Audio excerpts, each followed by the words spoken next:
আপনারা শুনছেন countless tales, গল্প যেখানে অল্প নয়। গল্প পড়ার শখ আমার আগাগোড়াই, তাই এককালে বাবার সঙ্গে পুরনো বইয়ের দোকানে ঘোরাঘুরি করেছি প্রচুর। বহু দুষ্প্রাপ্য বই, ম্যাগাজিন, ডায়েরি এত কম দামে সংগ্রহ এবং পড়ার সুযোগ আর অন্য কোনোভাবে পাওয়া যায় না বলেই আমার বিশ্বাস।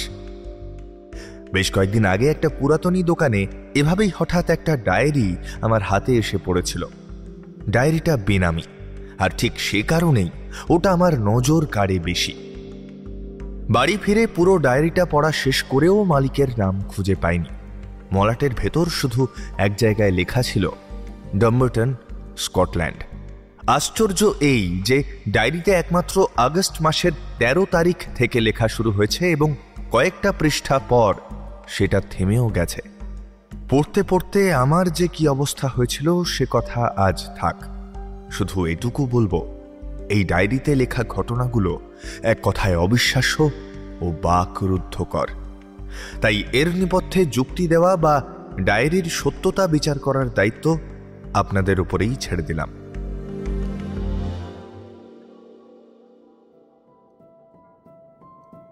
প্রথমেই সবাইকে জানাই নতুন বছরের জন্য অনেক অনেক শুভেচ্ছা।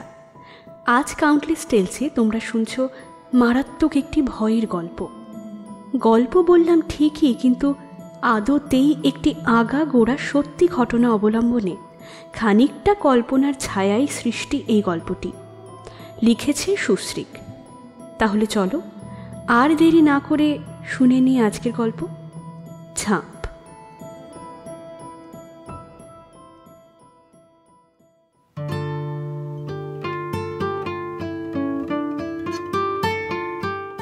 আজ অফিসে একেবারেই কাজ ছিল না। বেরিয়েই কেয়ারটেকার মরিসকে ফোন করে বললাম, মরিস, আমার বাড়ি পৌঁছতে আর মিনিট 15 লাগবে। আর্চি কি করছে? আর্চি লাঞ্চের পর থেকে অঘরে ঘুমোচ্ছে স্যার।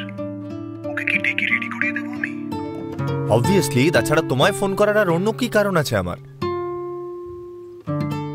মরিস কিছু না বলেই রেখে দিল। ইডিয়েট। এখানে আসার পর থেকেই দেখছি জায়গাটা একটু কেমন যেন অদ্ভুত।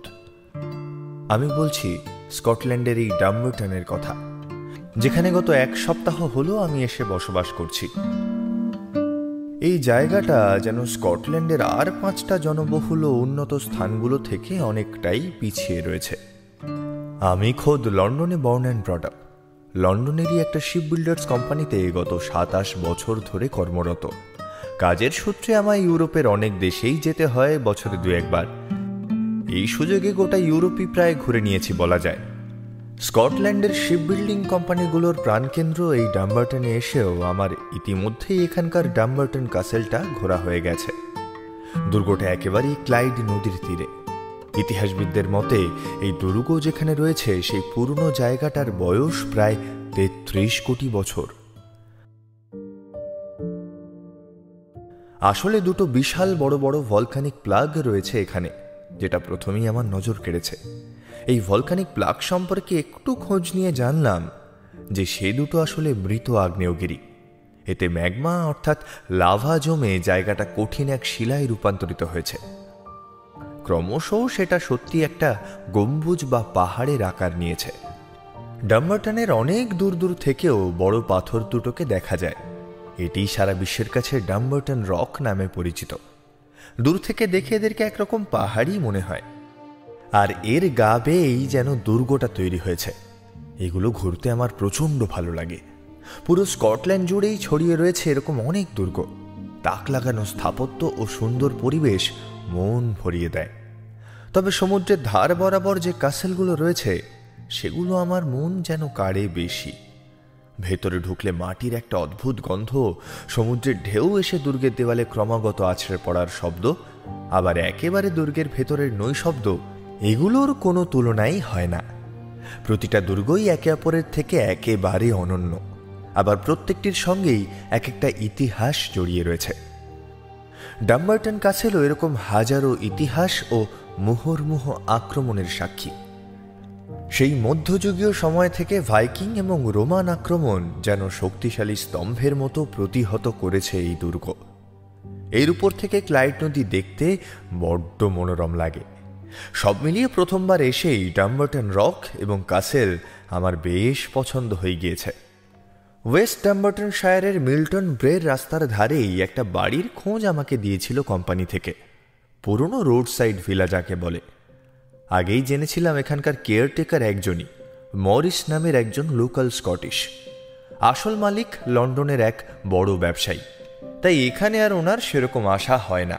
অবশ্য মিল্টন ব্রের রাস্তা বরাবর এরকম অনেক ভিলা বা বাড়ি আছে যেগুলোর সামনে হাউস ফর সেল বোর্ড ঝোলানো রয়েছে।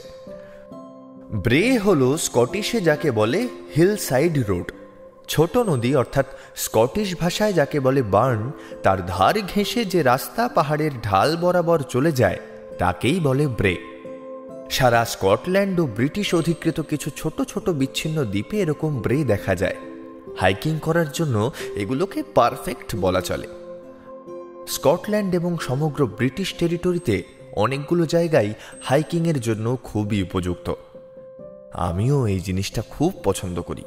মাঝে মধ্যে আমার সঙ্গী হয় আর্চি স্বয়ং। ও সঙ্গে থাকলে যদিও অনেক প্রতিকূল পরিস্থিতি এবং অচেনা জায়গা থেকে বেরিয়ে আসতেও অনেক সুবিধে হয়, কিন্তু কিছু কিছু হাইকিং ট্রেলসে একটু ঝুঁকি থেকেই যায়, তাই সেগুলোই ওকে নিয়ে যেতে চাই না। ওকে নিলে একটা অতিরিক্ত দায়িত্ববোধ আমাকে ঘিরে ধরে। ওর চেয়ে বরং আর্চি বাড়ি থাকলেই আমি সেফ অ্যান্ড সিকিউর।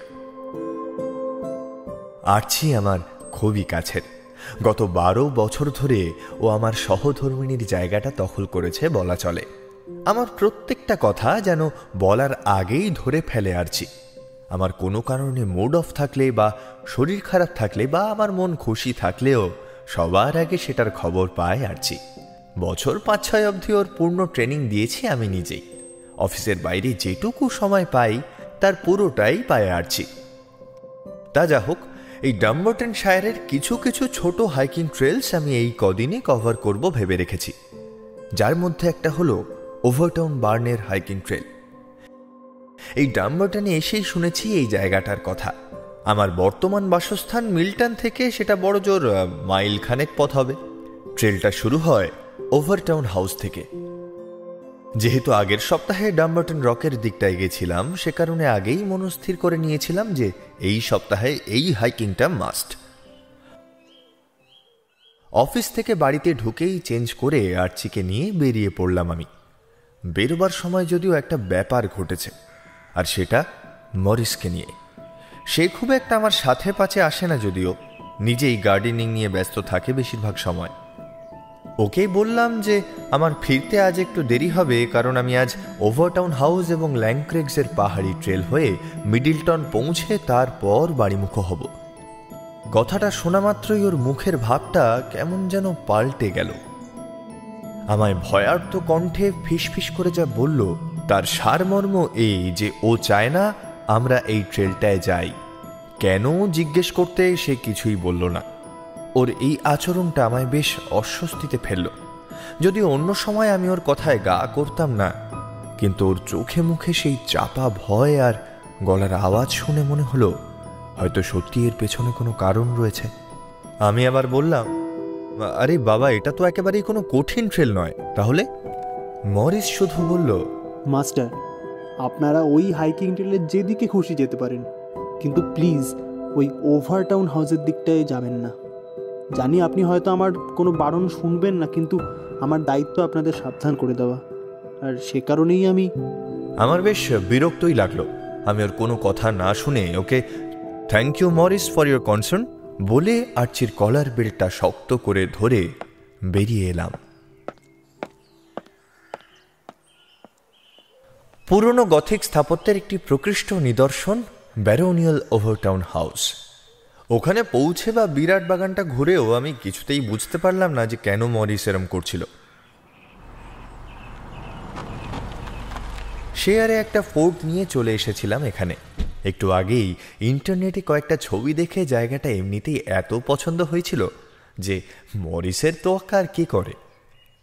সামনে থেকে দেখেই নজর কাড়ে বাড়িটার স্থাপত্য, সঙ্গে দোসর চারিদিকের বিস্তৃত পাইন আর অলিভের বাগান।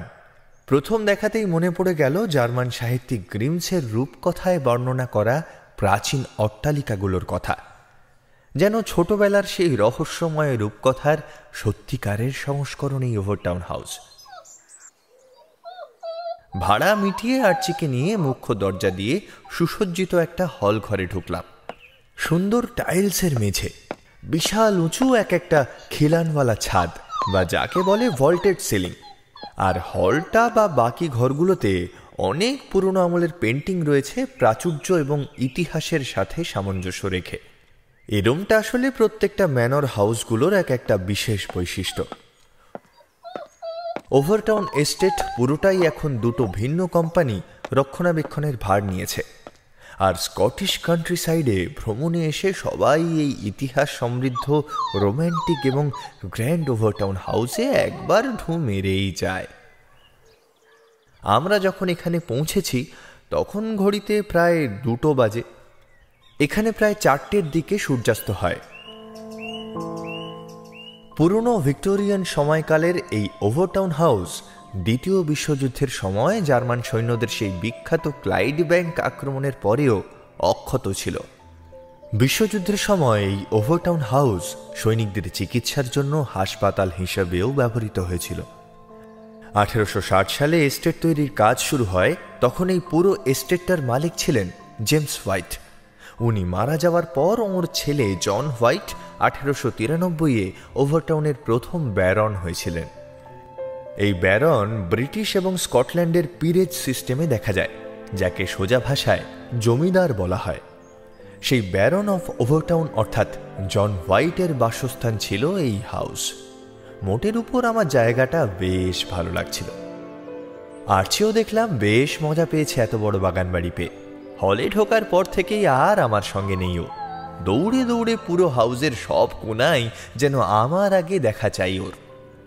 যেহেতু এই ট্রেলটা ডগ ওয়াকিংয়ের জন্য খুব বিখ্যাত, তাই সম্ভবত একজন বন্ধুও জুটেছে ওর।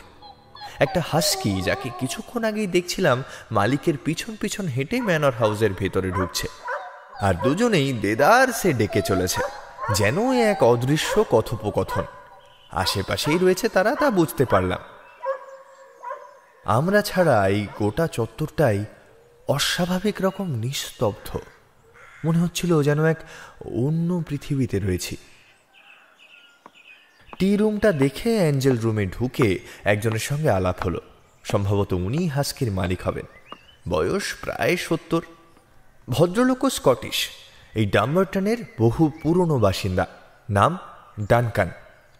আমি যে আদতে ব্রিটিশ আর এখানে প্রথমবার আসছি শুনেই উনি ভ্রু কুঁচকে হঠাৎই বললেন, আপনি ওই ওভারটাউন হাউসে কি করছেন? I mean, do you know anything about this house? ভদ্রলোকের গলার স্বরে একটা পরিবর্তন লক্ষ্য করতে আমি কিছুটা হকচকিয়ে গেলাম, যে কারণে ওনার প্রশ্নের উত্তর দিতে আমার খানিক দেরি হলো। রাস্তায় যেটুকু জেনেছিলাম এ বাড়িটা সম্পর্কে সবটুকুই গড়গড় করে ওনাকে বলে দিলাম। উনি কিছুটা শুনেই বললেন, হ্যাঁ, ইটস ওকে। আপনি ইন্টারনেট থেকে যেগুলো জেনেছেন তা তো পৃথিবীর সবাই চাইলে যখন তখন সার্চ মেরে জানতে পারেন, কিন্তু ওভারটাউন হাউসের অনেক রহস্যই এখনো অনেকের অজানা। আশেপাশের ব্রিটিশ, স্কট, আইরিশরা তারা এসেও এর কোনো কুল কিনারা করতে পারলেন না। আর তা জাগে সব কথা। আপনার অবশ্য ইমিডিয়েট কোনো ডেঞ্জার নেই, কারণ আপনি একটু বাদেই হয়তো ওই ওভারটাউন হাউস থেকে চলে যাবেন, আর আবার কবে আসবেন তা নিজেও জানেন না। ভালো করেছেন যে এখানে অন্তত আপনার কোনো পোষ্য কুকুরকে সঙ্গে করে আনেননি, নাহলে। না মানে আমি তো। মিস্টার ডানকানের কথা শেষ হওয়ার আগেই আমার মুখ দিয়ে কয়েকটা শব্দ বেরিয়ে পড়েছিল, যে কারণে উনি থেমে গেলেন আচমকাই। ওনার চোখ যেন জলজল করে উঠল। আপনার সঙ্গে কুকুর রয়েছে? সে কোথায়? আমি হ্যাঁ বলার আগেই ডানকান হঠাৎই সজোরে চিৎকার করে উঠলেন, লেটস ফাইন্ড হিম! তাকে এক্ষুনি খুঁজে বার করুন। আমি আমি নিশ্চিত তার কোনো বিপদ হয়েছে। He is in danger. অর্থাৎ আর্চির কোনো ভয়ঙ্কর বিপদ আসন্ন। দেখলাম উনি ঝড়ের বেগে ঘর থেকে বেরিয়ে গেলেন। আমি কয়েক মুহূর্তের জন্য খানিকটা হকচকিয়ে ডানকানকে ফলো করে দৌড়ানো শুরু করলাম। কিছুক্ষণ বাদে দুজনেই দৌড়াতে দৌড়াতে ম্যানরের বাইরে বেরোলাম। আমার খেয়াল হলো বেশ কিছুক্ষণ আগে অবধি আর্চির সঙ্গে অন্য কুকুরের ডাক শুনতে পাচ্ছিলাম, কিন্তু অনেকটা সময় পেরিয়ে গিয়েছে, ওদের কোনো সাড়া শব্দ পাইনি। ডানকান এই বয়সেও ভালোই ফিট। মুহূর্তের মধ্যেই আমরা পাথরের দরজার ফলক ও দুটো সিংহের মূর্তি পেরিয়ে বাগানে এসে উঠলাম। বুঝলাম ডানকান আমায় ম্যানরের অপর দিকটায় নিয়ে এসেছে। এদিকটায় পাইন, বার্চ, অলিভ এবং অর্কিডের জঙ্গল। আরও কিছুটা এগোতেই সেই ব্রিজটা দেখতে পেলাম। ডানকানের সঙ্গে যখন আমি ছুটতে শুরু করেছি সেই সময় এই ব্রিজটার কথাই বলছিল সে। ওর বিশ্বাস এই ব্রিজটাই নাকি আর্চির সমূহ বিপদের কারণ। তুমি তুমি ডুমবার্টন এসেছ, অথচ ডগ সুইসাইড ব্রিজের কথা শোনোনি। How stupid! এই ওভারটাউন ব্রিজ এবং এস্টেট যে অভিশপ্ত, সেই 1950 সাল থেকেই অন্তত 500-রও বেশি কুকুর এই ব্রিজ থেকে নিচে ঝাঁপ দিয়েছে। আর তুমি ইন্টারনেটে এত পড়াশোনা করেও এই ব্যাপারটা দেখোনি। এটিও গথিক স্টাইলে তৈরি পাথরের একটি ব্রিজ। রেলিং বরাবর কিছুটা দূর পর পর একটু সম্প্রসারিত জায়গা রয়েছে, যেখানে দাঁড়িয়ে কেউ এই জায়গাটার সৌন্দর্য উপভোগ করতে পারেন। সেখানেই কারুকার্য করা একটু নিচু অংশ রয়েছে, একেই বলে প্যারাপেট। আর বিপদের আশঙ্কাটা সেখান থেকেই। তাহলে মরিস কি আমায় এই জন্যই এখানে আসতে বারণ করেছিল?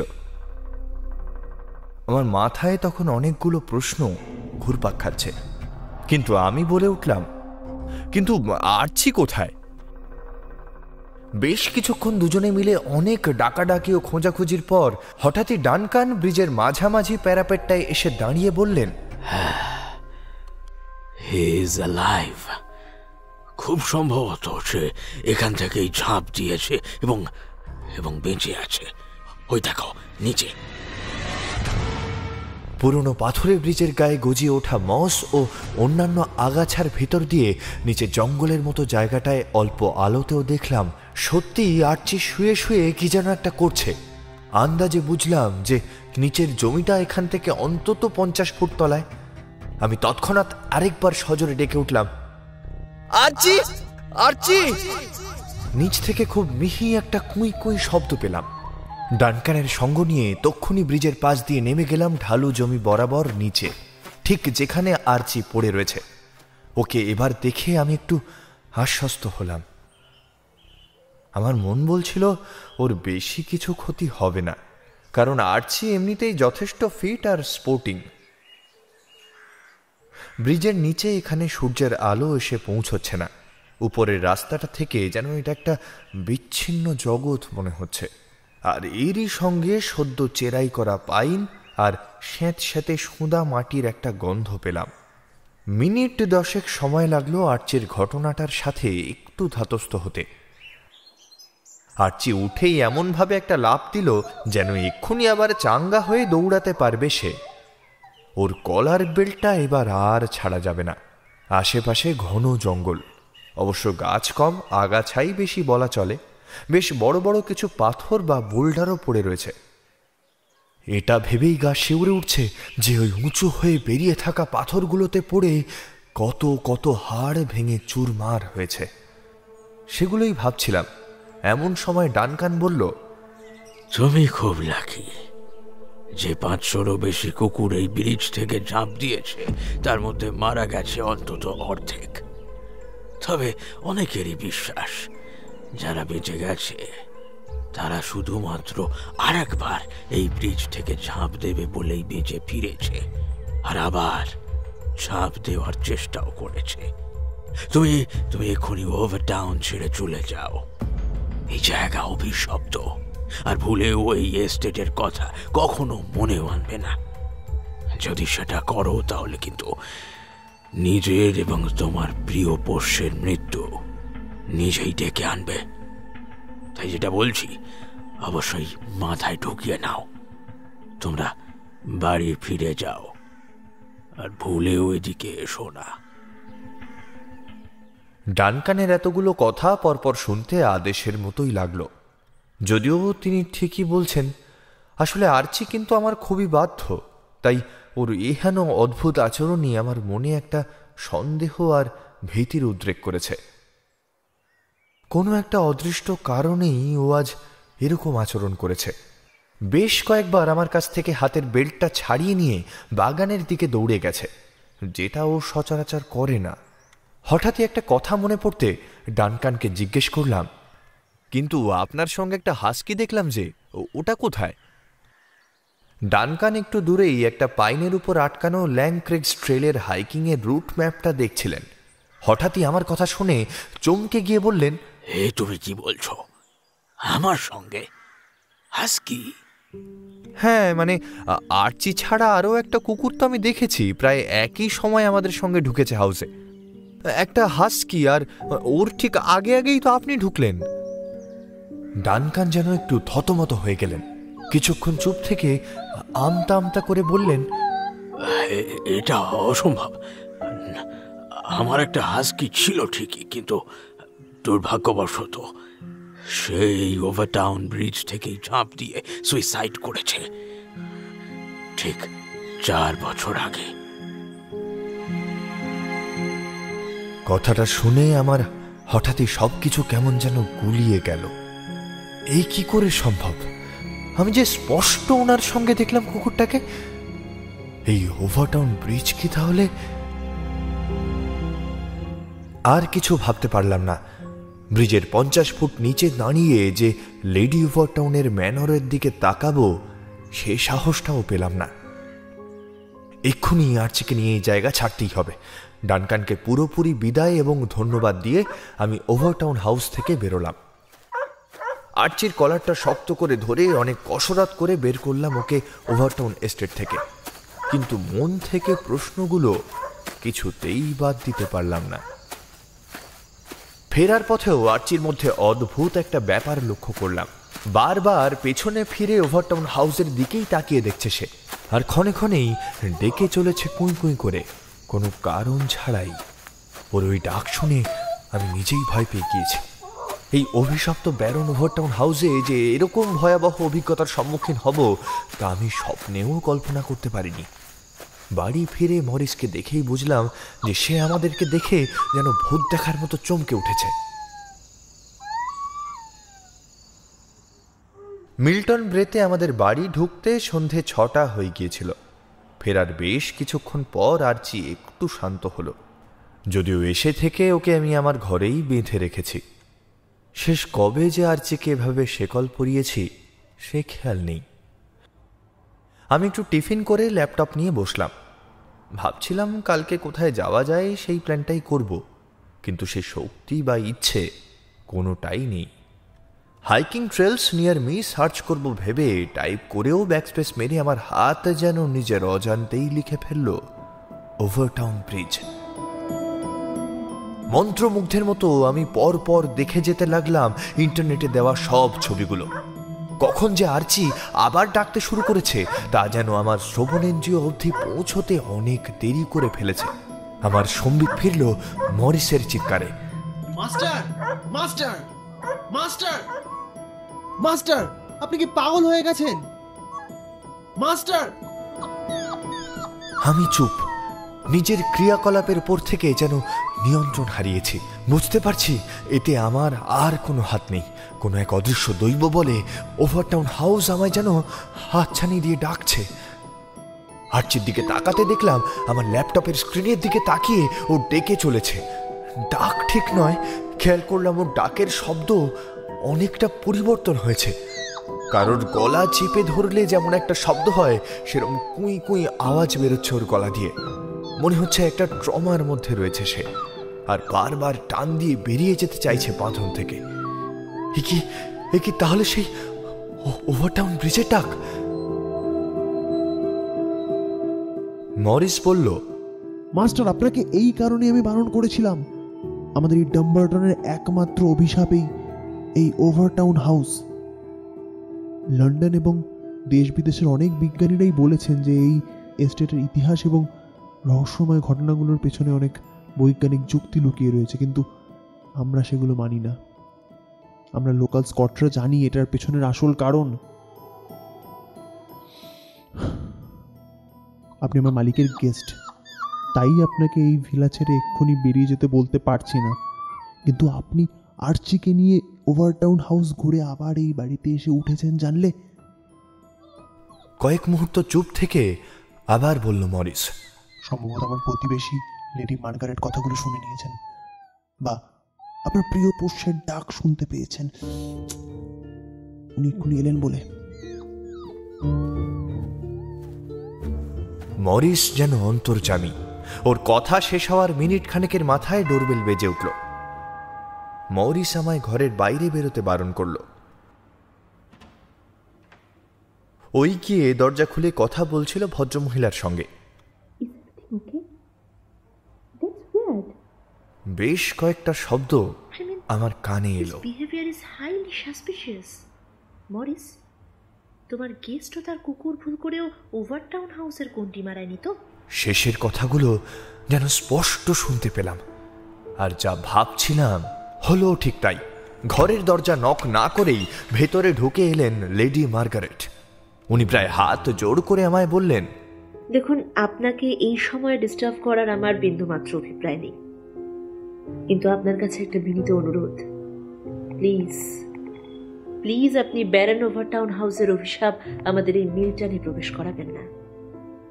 আপনাকে বলতে আমার খুব খারাপ লাগছে, কিন্তু আমার ইচ্ছা আপনি শীঘ্রই, অর্থাৎ কালই ব্রিটেনে ফিরে যান। মার্গারেটের মনের ভাব আমি বুঝতে পারছিলাম। ওনার বয়স বড় জোর 35 হবে, কিন্তু ওনার কথাগুলোর মধ্যে একটা ব্যাপার ছিল, যে কারণে আমি উপেক্ষা করে রেগে উঠতে পারলাম না। আবার ওনাকে আমি আশ্বস্ত করার মতো অবস্থাতেও ছিলাম না। পরনের পোশাক দেখে মনে হলো উনি হয় চার্চের কোনো নান অথবা উইডো। ওনার কথা শুনে এটুকু বুঝলাম যে ওভারটাউন হাউসের ইতিহাস উনি খুবই ভালোভাবে জানেন। বললাম, আপনি চিন্তা করবেন না, আমি আপনাকে কথা দিচ্ছি যে ওভারটাউন হাউসের অভিশাপ আপনাদের এই মিল্টনের কোনো ক্ষতি করতে পারবে না, কিন্তু তার জন্য আপনার আমাকে পূর্ণ সহায়তা করতে হবে। এই অভিশপ্ত ওভারটাউন হাউসের ইতিহাসটা ঠিক কি, দয়া করে আপনি আমায় খুলে বলুন। এর পেছনের রহস্যটাই বা কি? এত কুকুর কেন ঝাঁপ দেয় এই ব্রিজ থেকে? মার্গারেট কিছু ইতস্তত হয়ে বললেন, আমি আপনাকে আমি তো এই সম্পর্কে কোনো কথাই আপনাকে বলতে পারবো না। ডুম্বারটনের সমস্ত বাসিন্দারাও নিজেদের কাছে প্রতিজ্ঞাবদ্ধ, ওই এস্টেটের ব্যাপারে কোনো কথাই তারা নিজেদের মুখে উচ্চারণ করবে না। সে কারণেই মরিসও হয়তো আপনাকে বিশেষ কিছু বলেনি। তবে এ ব্যাপারে আমি বলতে পারি, হোয়াইট পরিবারই ছিল অভিশপ্ত। ম্যানর হাউস তৈরি চলাকালীন মুখ্য কারিগর আচমকা মারা যান, ম্যানর তৈরির ঠিক 1 বছর আগে। ওনাকে ছাড়াই কাজ শেষ করা হয়েছিল। এরপর জেমস হোয়াইট ম্যানর তৈরি হওয়ার পর মারা যান মাত্র 55 বছর বয়সে। জেমসের ছেলে লর্ড জন হোয়াইট, অর্থাৎ যিনি ছিলেন প্রথম ব্যারন বা লর্ড ওভারটাউন, উনি ওই ম্যানরেই ছিলেন অনেকদিন। উনি 1895 সালে ওই ওভারটাউন ব্রিজ তৈরি করেন পাশের গার্শিক এস্টেটের সঙ্গে সংযোগ স্থাপনের জন্য, কিন্তু উনিও মারা যান আশ্চর্যজনকভাবে 1908 সালে। ওনার স্ত্রী গ্রেস, উনি ছিলেন লেডি ওভারটাউন। লেডি এরপরও আরো 30 বছর একাই বেঁচে ছিলেন। এস্টেটের দেখাশোনা উনিই করতেন। ওনার পোষা একটা গোল্ডেন রিট্রিভার ছিল, যার নাম ডেনিস। লোকমুখে প্রচলিত আছে 1950-এর পর থেকে এই ডগ সুইসাইডের ঘটনা ঘটতে শুরু করে, কিন্তু আদতে ওভারটাউন ব্রিজ থেকে পড়ে গিয়ে প্রথম আত্মহত্যা করেছিল লেডি ওভারটাউনের নিজের পোষ্য ডেনিস। এই ঘটনাটা যদিও অনেক কম মানুষই জানে। ডেনিসের মৃত্যু উনি একেবারেই মেনে নিতে পারেন। ওর মৃত্যুর পর উনি প্রায়ই এই ব্রিজে এসে খুঁজতেন ডেনিসকে। ওনার বিশ্বাস ছিল ডেনিস এখনো বেঁচে আছে। ব্রিজের নিচেই কোনো একটা জায়গায় ডেনিস এখনো রয়েছে। আমার স্বামী বলতেন লেডি ওভারটাউন নাকি সত্যিই ডেনিসকে দেখতে পেতেন, ওর সাথে সংযোগ স্থাপন করতে সক্ষম হয়েছিলেন। যে কারণে উনি ছেড়ে যেতে চাইতেন না এই ওভারটাউন হাউস। একা থাকতেন ওই গথিক ম্যানারে। লেডি ওভারটাউনও মারা যান হঠাৎই। লোকমুখে প্রচলিত আছে উনি নিজেও নাকি আত্মহত্যা করেছিলেন ডেনিসের সঙ্গে পরলোকে দেখা করার জন্য। অনেকে এরপরে ওভারটাউন হাউসে এক অশরীরীকে দেখতে পেয়েছেন। সাদা পোশাকে সেই অশরীরী আসলে নাকি লেডি ওভারটাউনের অতৃপ্ত আত্মা। স্থানীয় সব মানুষদের কাছে ইনি দি হোয়াইট লেডি। লেডি মার্গারেট এবার একটু থামলেন।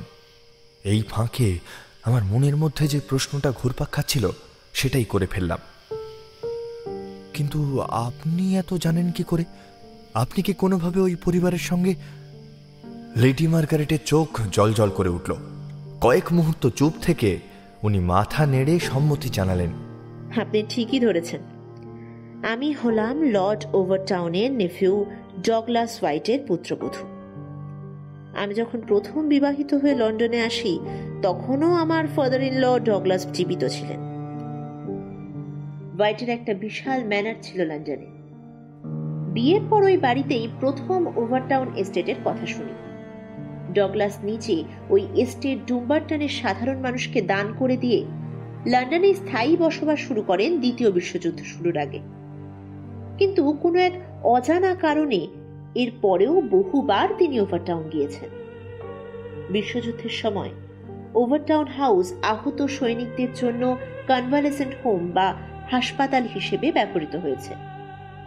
ডগলাস তখনও নিজে চিকিৎসার জন্য ওখানে গিয়েছিলেন। ওই সময় ওই বাড়ি অনেক মৃত্যু দেখেছে। ক্লাইড নদী তীরে জার্মানদের আক্রমণে এস্টেটের কোনো ক্ষতি হয়নি, কিন্তু বাড়িটা তো আগে থেকেই অভিশপ্ত। আমি বিয়ের পর 3 বছর পেয়েছি ডক্টর ডগলাস হোয়াইটকে। উনি সবসময় লন্ডনের বাড়ির 3 তলার অ্যাটিকে নিজেকে বন্দি করে রাখতেন। সারাক্ষণ লেখালেখি, পড়াশুনো, এমনকি আমার স্বামীও কোনো দিনও এস্টেটের ব্যাপারে কিছুই খোলসা করে বলেনি আমাকে। কিন্তু ওই ওভারটাউন এস্টেট সম্পর্কে ওরও খুব ইন্টারেস্ট ছিল। সেও আমাকে না বলে বেশ কয়েকবার গিয়েছিল ওই ম্যানারে।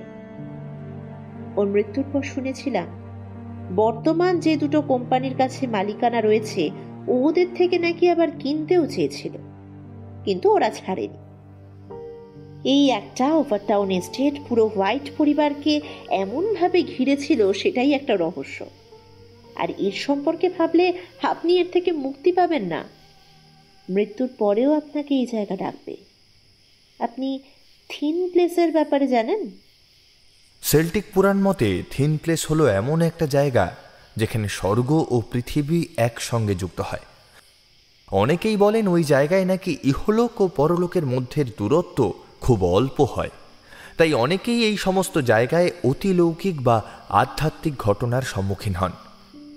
সমগ্র ইউকের বেশ কিছু জায়গাকেই সবাই থিন প্লেস বলে এবং অনেকেই সেগুলো মানেন, এটা আমি জানতাম। কিন্তু লেডি মার্গারেট বললেন, আপনি ব্রিটিশ, তাই থিন প্লেসগুলোর ব্যাপারে হয়তো আপনার দৃষ্টিভঙ্গি অন্যরকম, কিন্তু স্কটল্যান্ডে এরকম অনেক থিন প্লেসেস রয়েছে। অভিশপ্ত ওভারটাউন ব্রিজের নিচেই রয়েছে এরকম একটা জায়গা। এই সমস্ত জায়গাগুলো যেন এক অদৃশ্য শক্তির মিলনস্থল, যাকে বলা যায় এক অন্য ডাইমেনশন। থিন প্লেসের খুব কাছে গেলে খুব ভয়ানক অনুভূতি হয়, যেন জীবিত প্রাণকে দৈব বলে সেদিকেই ডাকছে। যেহেতু মানুষের থেকে কুকুরের ইন্দ্রিয় জ্ঞান খুবই বেশি, তাই আমার বিশ্বাস এ কারণেই হয়তো এই ঘটনাগুলো ঘটে। ব্রিজের পাথরগুলো নাকি হাই ইলেকট্রোম্যাগনেটিক ফিল্ড তৈরি করে। যদিও বিজ্ঞানের ভাষায় অলৌকিক এই ঘটনাগুলোর ব্যাখ্যা দেয়া আদৌ সম্ভব কিনা তা আমি বলতে পারবো না। লেডি এতক্ষণ ধরে যে কথাগুলো বলে যাচ্ছিলেন মোহিত হয়ে শুনেছি সবটাই। আমার যেন সময়ের কোনো জ্ঞানই নেই, আর চোখের সামনেই যেন ভেসে উঠছে সব। মরিস বেশ কিছুক্ষণ আগেই পিছনে দরজার কাছে এসে দাঁড়িয়ে সব গল্প শুনছিল। কয়েক মুহূর্তের নিস্তব্ধতা ভেঙে দেখলাম সে হাতে করে 3টে গ্লাসে স্কচ নিয়ে ঘরে ঢুকল। ড্রাম বই, এখানে এসে এটাই টেস্ট করার ইচ্ছে ছিল আমার। মরিসের উপর একটু প্রসন্ন হলাম। মার্গারেট গ্লাসটা তুলে নিয়ে একটা সিপ নিয়ে বললেন, থ্যাংক ইউ মরিস। উনি আবার শুরু করার আগেই আমি বললাম, তাহলে আপনার স্বামী কি? মার্গারেট মাথা নিচু করে ডান হাতটা হঠাৎ উপরে তুলে আমায় ইশারায় থামতে বললেন। বুঝলাম এই সম্পর্কে কথা না বলাই শ্রেয়। এত বছর আগের সেই ঘটনাগুলোকে ভুলে আসবো বলেই লন্ডনের ম্যানর ছেড়ে এই মিল্টনে চলে আসি। এখানে আমার পৈতৃক বাড়ি, কিন্তু আসার পরেও সেই ঘটনাগুলো এখনো আমায় তাড়া করে বেড়ায়।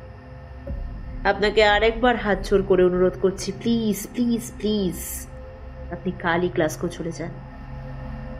মরিসের মুখে সবই শুনলাম, আপনি এখানে কোম্পানিতে এসেছেন কয়েকদিনের জন্য। আমি এনশিওর করতে পারি গ্লাসগো থেকে যাতায়াতে আপনার কোনো অসুবিধা হবে না। প্লিজ, আমি আসছি। Good night. স্কচটা শেষ করে লেডি মার্গারেট চলে যাওয়ার পরই বুঝলাম যে ওর অনুরোধ আমার পক্ষে রাখা সম্ভব নয়। সত্যি অভিশপ্ত কিনা জানি না, কিন্তু সেই ওভারটাউন হাউস যেন আমায় ডাকছে।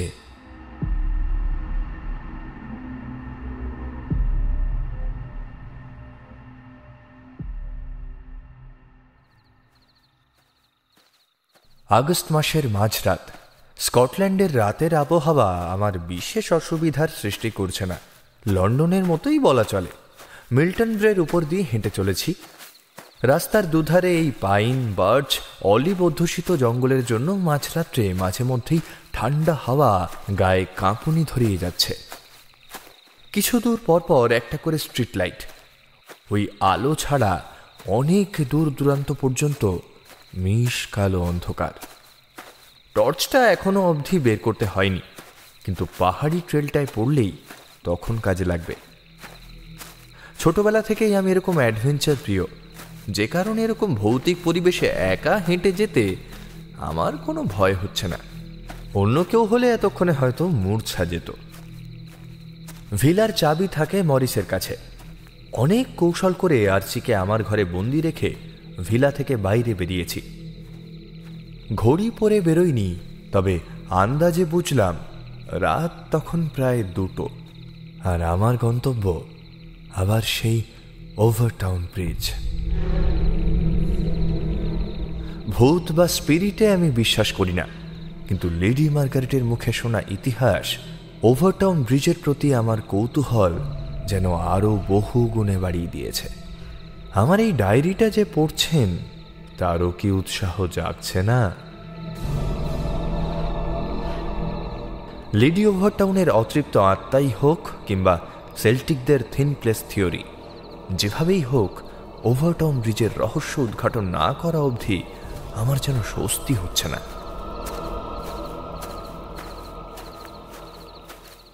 মিল্টন ব্রে ধরে হাঁটলে ওভারটাউন হাউস আগে আসে। মিনিট 20 হাঁটার পরেই দূর থেকে ম্যানরের উঁচু খিলান দেখা গেল। একেবারে কাছে চলে আসতে দেখলাম রাতের অন্ধকারে ওভারটাউন হাউসটাকে যেন স্বপ্নপুরীর মতো দেখতে লাগছে। চাঁদের আলো পুড়ে মায়াবী লাগছে বড্ড। যদিও বেশিক্ষণ চেয়ে থাকতে থাকতে বুকের ভেতরের হৃদস্পন্দনটা যেন হঠাৎ করে বেড়ে গেল। দেখেই আবার মনে পড়ে গেল গ্রিমসের রূপকথার সেই উইচ ক্যাসেলগুলোর কথা। অন্ধকারে এ যেন এক প্রেতপুরী। বাইরে থেকে ভালো করে খেয়াল করলে কাচের জানলাগুলো আর সাদা পর্দা দেখা যাচ্ছে। কে জানে কোন ঘরে থাকতেন লেডি ওভারটাউন, আর ঠিক এই সময়ই বা তিনি কোথায় রয়েছেন। অট্টালিকা সময় প্রাচীন ম্যানরের সামনে দাঁড়িয়ে কেমন যেন মিশ্র এবং অদ্ভুত এক অনুভূতি হচ্ছিল, যা ভাষায় প্রকাশ নয়। যেন সবকটি ইন্দ্রিয় দিয়ে অনুভব করা যাচ্ছে আশেপাশের সম্পূর্ণ আবহটা। মাথার উপর ঝলমলে চাঁদের জ্যোৎস্না, নিঝুম শান্ত পরিবেশে 2-1 জঙ্গল থেকে আসা পাখির ডানা ঝাপটাবার শব্দ, পাতার খসখস আওয়াজ, প্যাঁচার ডাক, বুনো পাইন, অলিভের সঙ্গে কোনো এক নাম না জানা ফুলের মন মাতানো গন্ধ, সব মিলিয়ে যেন এই মাঝরাতেও মন মেজাজটাকে একেবারে ফুরফুরে করে দিচ্ছে। কিন্তু হঠাৎই মনে হলো যে আমি তো এখানে প্রকৃতি উপভোগ করতে আসিনি। ম্যানরের মধ্যে ঢুকে পুরো ওভারটাউন হাউস এক চক্কর মেরে এলে কেমন হয়? না না, এটা বোকামো হবে। যদি লেডি ওভারটাউনের প্রেতাত্মা সত্যি থেকে থাকে তাহলে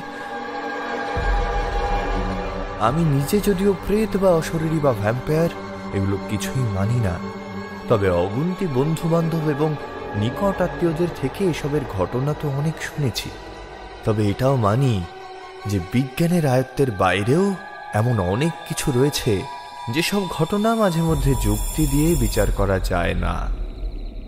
তা যা হোক, মনের মধ্যে একটা ভয় কাজ করছে ঠিকই, কিন্তু লেডি ওভারটাউনের পোষ্য কুকুরটা ব্রিজ থেকে ঝাঁপ দিয়েছিল মনে পড়তেই আর দেরি না করে আমি গিয়ে হাজির হলাম সেই অভিশপ্ত ওভারটাউন ব্রিজের সামনে।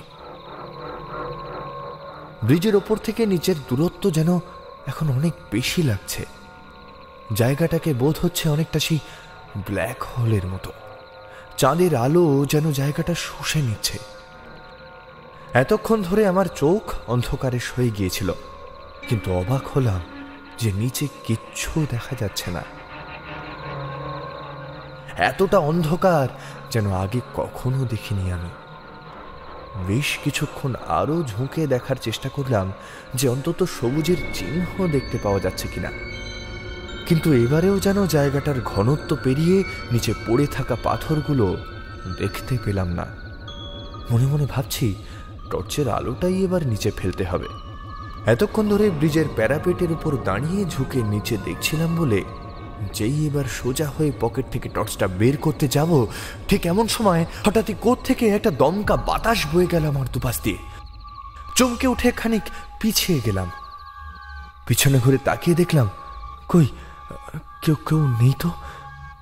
তবে কি আমার মনের ভুল? মনটাও কেমন যেন একটা বিষণ্ণ লাগছে। মনে মনে বিশ্বাস করতে শুরু করলাম ম্যানর এবং সর্বোপরি এই এস্টেটটা সত্যি মনে হয় অভিশপ্ত। বিশ্বযুদ্ধের সময় কত সৈনিকের চিকিৎসাকালীন মৃত্যু হয়েছে এই হাউসে।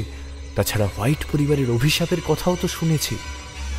সত্যি মৃত্যু বড়ই অমোঘ একটা জিনিস। এসব কথা ভাবতে ভাবতেই টর্চটা জ্বালিয়ে 50 ফিট নিচে জায়গাটার উপরে আলো ফেললাম। নিচু জমিতে বড় বড় পাথরগুলোই শুধু উপর থেকে দৃশ্যমান। সত্যি এত উঁচু থেকে পড়লে বাঁচার আশা খুবই ক্ষীণ। মনে হয় আর্চি বলেই এ যাত্রায় বেঁচে গিয়েছে। কয়েক মুহূর্ত চুপ থেকে ষষ্ঠ ইন্দ্রিয় দিয়ে বোঝার চেষ্টা করলাম কোনো সন্দেহজনক কিছু ঘটছে কি। একবার চারিদিকে ভালো করে খেয়াল করলাম, না, জঙ্গল থেকে পাতার খসখস শব্দ ছাড়া আর তো কোনো শব্দ বা গন্ধ পাওয়া যাচ্ছে না। তাই কি একটা ক্ষীণ শব্দ পাওয়া যাচ্ছে না? শব্দটা যেন জোরালো হচ্ছে। কিসের শব্দ ওটা? হঠাৎই আমার সারা গায়ে যেন একটা ঠান্ডা স্রোত বয়ে গেল। একটা অজানা ভয় আমাকে চেপে ধরলো। আওয়াজটা এতক্ষণে আমার খুব কাছে চলে এসেছে। অন্ধকারে চোখ তুলে চেয়েও কুকুরটাকে দেখতে পেলাম না, শুধু শুনতে পেলাম ওর পায়ের শব্দ আমার থেকে কিছুটা দূরত্বে এসে থেমে গেল। হঠাৎই সকালের সেই হাস্কিটার কথা মনে পড়ল। ওরই প্রেতাত্মা আবার আমায় রাতে দেখা দিচ্ছে না তো? নাকি এটা লেডি ওভারটাউনের সেই ল্যাব্রাডর রিট্রিভার? তার মালকিনকেও হয়তো একটু পরে দেখা যাবে। আমি মনে মনে প্রমাদ গুনছি। ভয় হাত পা কেমন অসাড় হয়ে গিয়েছে। আবার মনে মনে যেন অ্যাডভেঞ্চারের নেশা আমায় পেয়ে বসেছে। এর শেষ আমি দেখেই যাব। এই ওভারটাউন ব্রিজ কি সত্যি প্রেতপুরী? মনে একটু সাহস জুগিয়ে কুকুরটার দিকে একটু এগিয়ে যাব কিনা ভাবছি, ঠিক সেই সময় একটা ডাক শুনতে পেলাম যেটা আমার হৃদকম্পন কয়েক হাজার গুণে বাড়িয়ে দিল। জীবনে এরকম অস্থির অবস্থার মধ্যে কখনো পড়িনি আমি। বুকের উপর যেন একটা বড় পাথর কেউ চাপা দিয়েছে ততক্ষণে। আমি জোরে চিৎকার করে উঠলাম, আর্চি! আর্চি!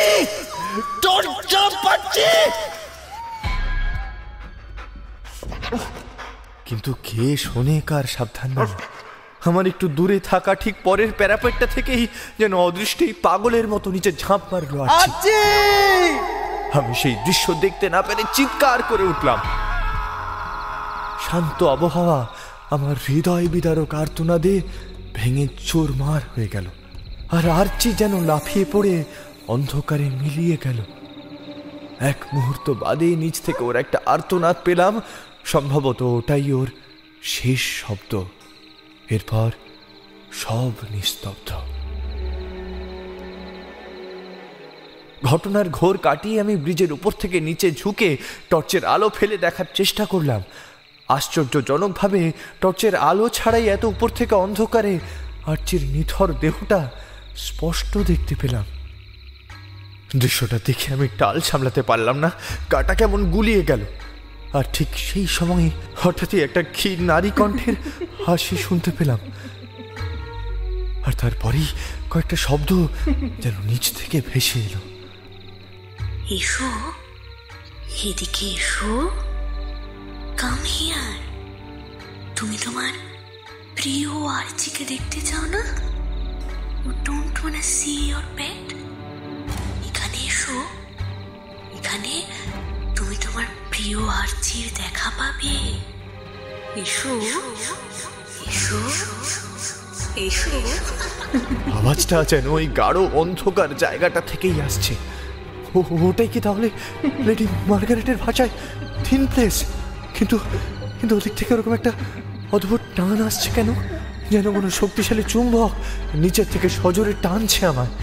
আর কেনই বা নিচে ঝাঁপিয়ে পড়তে ইচ্ছে করছে আমার? না না, এই আমার বিকৃত মস্তিষ্কের ভাবনা। আমায় আমায় আমার অবচেতন মনের চিন্তা। মাথাটা যেন ব্যথায় ছিঁড়ে যাচ্ছে। এক্ষুনি এই অবস্থা থেকে আমায় উঠে নিরাপদ জায়গায় যেতেই হবে। কিন্তু কানের কাছে কেউ যেন অবিরাম বলে চলেছে, ঝাঁপ দাও, ঝাঁপ দাও। আরচির সঙ্গে দেখা করতে গেলে তোমায় যে পরলোকে যেতেই হবে, আর সে তো খুব কাছে তোমার। শুধু একটা ঝাঁপ, ঝাঁপ দাও, ঝাঁপ দাও, ঝাঁপ দাও। মস্তিষ্ক, মন আর শরীরের ভারসাম্যের মধ্যে যেন একটা দড়ি টানাটানি খেলা চলছে তখন। কে জিতবে কেউ জানে না। সাহস জুগিয়ে আমি যেই উঠে দাঁড়াতে যাব, তখনই যেন পিছন থেকে একটা দমকা বাতাস এসে সজোরে আমার পিঠে আঘাত করলো। মনে হলো কেউ যেন দুটো হাতে দিয়ে এক অকল্পনীয় শক্তিতে ঠেলা মারছে আমায়। অনেক চেষ্টা করেও টাল সামলাতে না পেরে ব্রিজের উপর থেকে পড়লাম আমি নিচে। বড় পাথরটার উপর আমার মাথাটা সজোরে এসে পড়ার আগের মুহূর্তেই মনে হলো পেছন থেকে অত জোরে কোনো বাতাস বয়ে আসেনি। সেটা সম্ভবও নয়। কে জানে, হয়তো পিছনে ঘুরে তাকানোর শক্তি থাকলে ব্রিজের উপর দেখতে পেতাম খোদ লেডি ওভারটাউনকেই।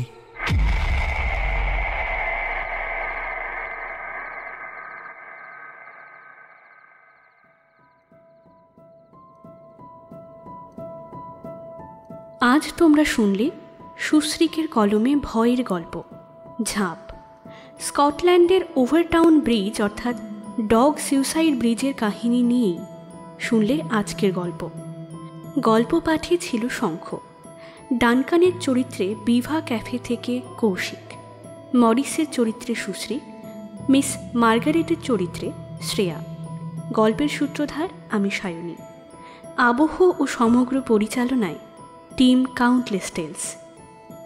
গল্পটি কেমন লাগলো অবশ্যই জানান আমাদের কমেন্ট বক্সে, আর সাবস্ক্রাইব করে অবশ্যই আমাদের উৎসাহ দিতে ভুলবেন না। আজকের মতো চলি তাহলে, নমস্কার।